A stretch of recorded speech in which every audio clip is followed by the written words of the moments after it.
Yo, what is up, guys? James Carter TV here for yet another video in my 32 teams in 32 days 2015 NFL season preview videos for each and every team in the NFL. Today, we are talking about the Miami Dolphins. Now, those of you that have been subscribed to my channel for the past couple of years, you know I've been low on the Miami Dolphins each and every year in 2012, 13, and 14. And this got me a lot of hate. I picked the Dolphins to go 8-8 last year, and everyone was telling me, hey, what are you talking about? They're finally going to make the playoffs. They've been making free agent splashes. They've been doing this. They've been doing that. And I told you, I don't care. But now in 2015, for the first year ever, well, not ever, but in my time here on YouTube, I'm finally high on the Miami Dolphins. And it doesn't have anything to do with free agency. Yes, they got Ndamukong Suh, and that's great, and that's wonderful. But the thing the Dolphins lacked that they now have is a good quarterback. Now, last year, Ryan Tannehill was actually pretty good. But now he's ready to elevate his level to the really good category, in my opinion. I think when it's all said and done, by the end of the year, we're going to look at Ryan Tannehill, we're going to point at him, and we're going to say this guy is a top 10 quarterback. So let's get into the entire team, though. Let's look at their strengths, the weaknesses, the toughness of the schedule, and my win-loss prediction for the team. Now, biggest strengths on their team: their defensive line has to be number one. Again, they added Ndamukong Suh of the Detroit Lions to this defensive line, and he's teaming up with Cameron Wake, both at different positions, but both on the defensive line. Cameron Wake, obviously, at the defensive end position, and Ndamukong Suh at the defensive tackle position. They're going to be dominant. They're going to be elite. They're going to be great, and that's going to be a force for other teams to deal with. But hey, let's not forget about the other pieces, because you do have Olivier Vernon, the other defensive end position. Not a guy that's going to get you 10 plus sacks, in my opinion, but can be someone that could be a good complement to Cameron Wake, be a good consistent run stuffer, and can pass rush from time to time. So that's a good complement to Cameron Wake on the other side. And then on the other defensive tackle position, Earl Mitchell starting for now, but Jordan Phillips, the defensive tackle out of Oklahoma, who they drafted, I believe, the second or third round, he is someone that's looking to take those reins. They would hope that they're nearing the end of the season, mid to late of this 2015 season, although probably will have to wait until 2016 until he'll be able to really take command of that spot. But nevertheless, this is a strong defensive line, and as long as they can stay healthy, I project they will, then they will be a force defensively.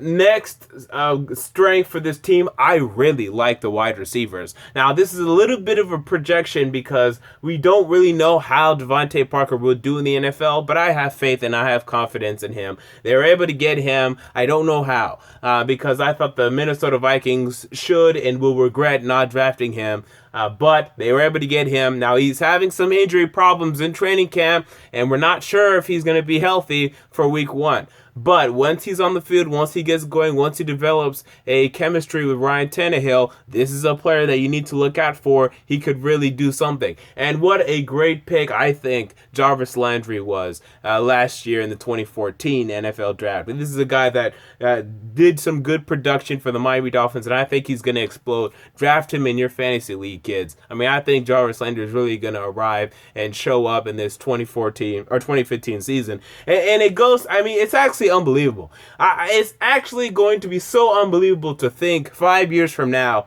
10 years from now, 15 years from now, that Odell Beckham, Jarvis Landry, and Jeremy Hill, and maybe even Zach Menberger if he leaves the Titans and ends up doing something somewhere else, were all on the same team, and that team wasn't even close to being a national championship team. That's unbelievable to me. Wow. So Jarvis Landry, you traded for Kenny Stills. Now, he was a headache for the Saints in New Orleans. Can he find a better fit in this locker room? Can he be more of a help instead of a detriment to this coaching staff, to this locker room? It sounds as if he's fine for now. We'll see how that goes and how that develops. And Greg Jennings, who I don't really like. To be honest, I don't really like Greg Jennings at this point. I think he's just a placeholder until Devontae Parker can officially take all of his reps. But sooner or later, Greg Jennings will make a nice catch for you, but eventually he won't be playing, and that's fine. He's just a placeholder player right now. He's nothing to look at and say, oh my God, we have freaking Greg Jennings. Yeah, no one cares. All right. The secondary is the last strength, but there are issues here. Now, I like your number one cornerback in Brent Grimes. I mean, how couldn't you? This guy's been a Pro Bowl caliber, if not actually Pro Bowl cornerback. Now you wonder, because cornerbacks, sometimes they just fall off like in a snap of a finger, and then they don't play as well one season after the next. And that's why the Falcons got rid of him. That one year, I think it was 2012, they got rid of him. Hopefully he doesn't have one of those seasons again. I don't think he will, but that's just something to keep an eye out for. Your safeties, I like Louis Delmas and Rashad Jones. I like them. Now, the problem is, your corners, your right corner and your slot corner, there's issues. Huge issues. You have Bryce McCain, Jamar Taylor starting right now. That's a big problem. That's a big problem. Now, Jamar Taylor, drafted, I believe, in the second round, maybe third round of the 2013 NFL draft, hasn't shown me much up to this point. Maybe it was 2014. Hasn't shown me much to this point. And I need to see much more from him. Bryce McCain, again, young kid, but hasn't shown me much.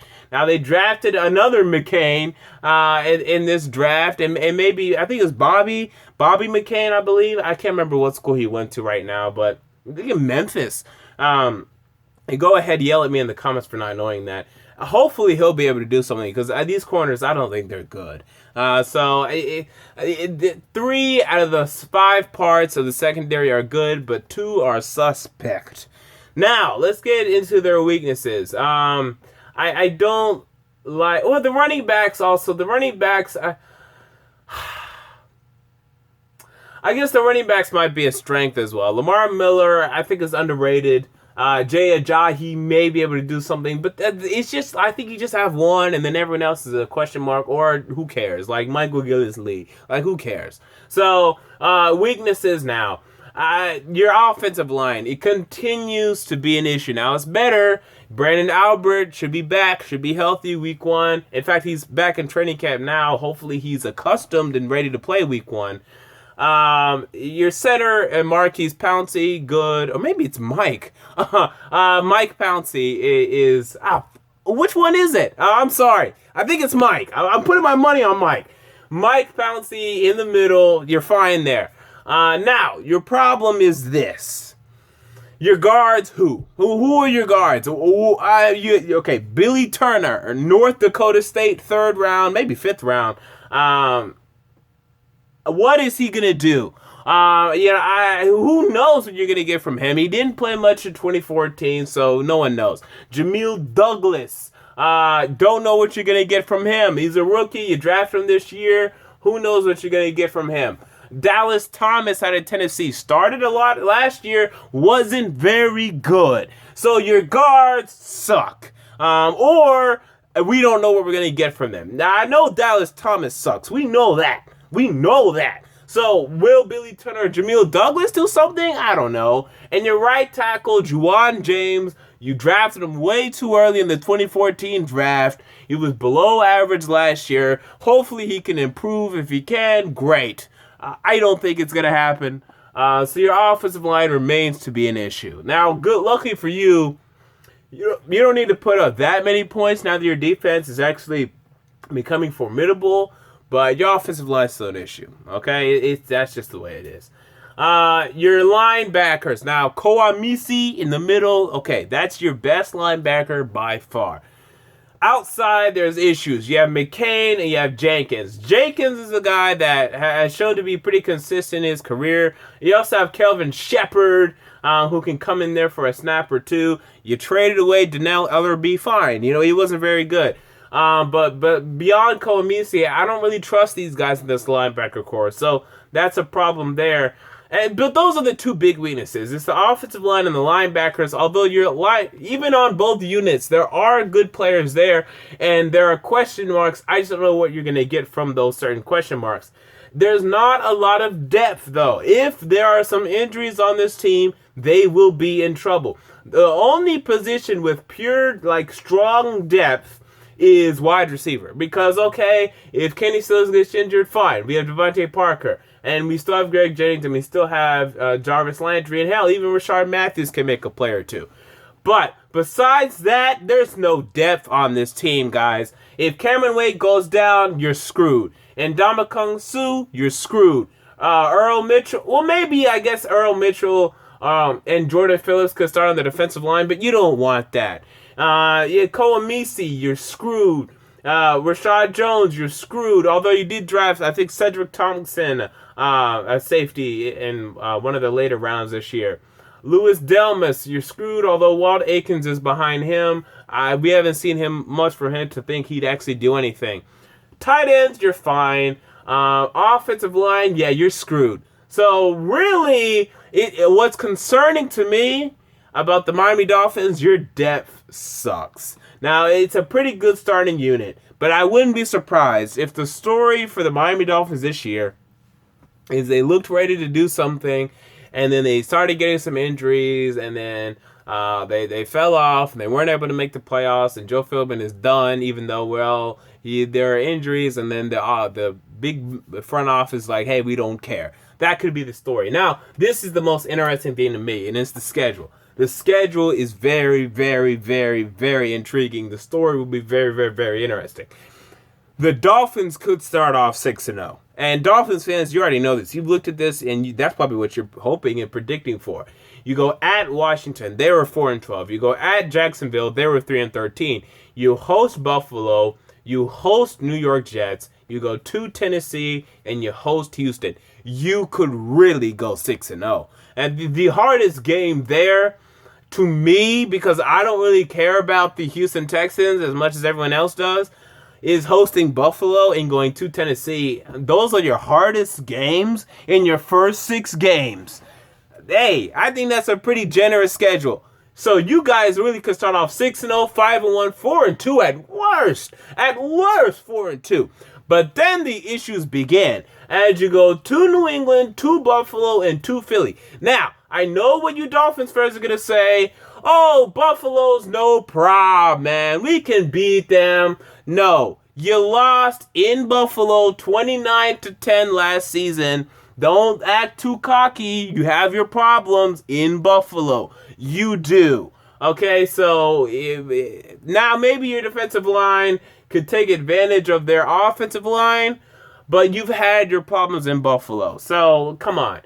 And then, so those 3 are hard. You host Dallas. Now you're going to New York Jets. Again, you're going to say, oh, the Jets are easy. You're going to lose one time to the New York Jets. You shouldn't, but you will. Just like last year, you shouldn't, but you did. In week 17, nonetheless. So, you're going to probably lose one to New York Jets that you shouldn't. Now, then you host Baltimore. They're probably going to be a playoff team. You host the Giants. I don't expect much from them. I think you can win that game. You go to San Diego. I think they're a 10-plus win team. You host Indianapolis. They're obviously a 10-plus win team. And then you host New England. They're a 10-plus win team. Now, you beat New England once. But after starting possibly 6-0, 5-2, or 5-1, or 4-2, there are some difficult games ahead. So, what's going to be very interesting to listen to people. When the Dolphins can start off, let's say 4-0, okay, they beat Washington, Jacksonville, Buffalo, New York Jets. Fine.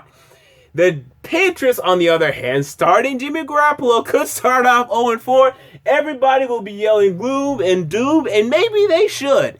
Because my win-loss prediction for this team, the best case scenario, if they could take advantage of Tom Brady's suspension, well, actually, it wouldn't even matter. Really, if they could take care of their business. Because the issue in 2014 was they couldn't beat teams over 500. The only team they beat over 500 was the New England Patriots and maybe another team, the Buffalo Bills. That was really it. They lost when they could have won against Green Bay. They lost when they could have beaten Detroit. Those were both late losses there. Can they start now closing those games and winning those tight games against good teams? They couldn't do it last year. Can they do it this year? If they show an ability to do that, beating good teams late in games, you'll definitely see them. They could be a 12-14. Worst case scenario, this schedule, I think it's too easy for them to be really bad. But worst case scenario, their depth becomes a problem. Now, when I give my worst case scenario, for those of you who've been watching these videos, I don't really like to talk about injuries because who knows who's going to get injured. But with this team, because the depth is so bad, and it's bad, Dolphins fans, because the depth is so bad, I have to take that into account. So worst case scenario, if they get some injuries, they get dinged up here or there, they can go 8-8 again. And Joe Philbin will be out of the door. So my prediction, though, is 10-6. And more importantly, I have them winning the AFC East. I think the Patriots, with their loss of Tom Brady for 4 games, if the suspension holds up, and I believe it will, this is the prime year for the Miami Dolphins to take control of the AFC East. Now, again, I haven't trusted the Dolphins for years now. This is the first time I'm doing this. Hopefully they don't let me down. Your depth is an issue, and obviously it is. Why? Because Dolphins fans, you wasted your 2013 draft. Your 2013 draft is the biggest waste in the history of the NFL that I've seen. In terms of who did we draft? Did we even get a player? Now, I'll kind of let it slide in terms of the 2013 draft wasn't very good overall, but you guys got nothing. I think Jamar Taylor was in that draft. Let me look that up real quick. That way I'm not a complete idiot in what I'm talking about. I think he was in that draft, so that's the one thing you guys got. But besides that, man, this draft sucked. And you're still seeing the ruins of that. And it's even, you don't have to have great draft classes. You just have to, in this case, have a draft class that can give you some depth defensively, and even partly offensively. You've been building your offensive line for 4 or 5 years. All right, so Deion Jordan, we already know this is a guy that's done nothing. Jamar Taylor was in that, and I'm not even trusting him to be a good starter. Dallas Thomas, who isn't good. Will Davis, who won't play. Jelani Jenkins, okay. Now, this is a starting linebacker that you got. Deion Sims, no. I mean, he's very disappointing. That's why you got your boy, Jordan Cameron. Michael Gillislee won't play. Caleb Sturgis, hey, this is your best pick. Deion Jones, the running back, no, nothing. So, your 2013 draft, you had an opportunity to get some depth, and you didn't.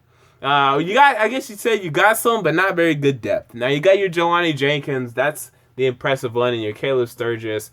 But beyond that, that's where you failed. So if you fail this season, it's because your depth wasn't good enough. So we'll see whether or not it will be good enough. Until next time, James Carter TV, I'm out. Peace.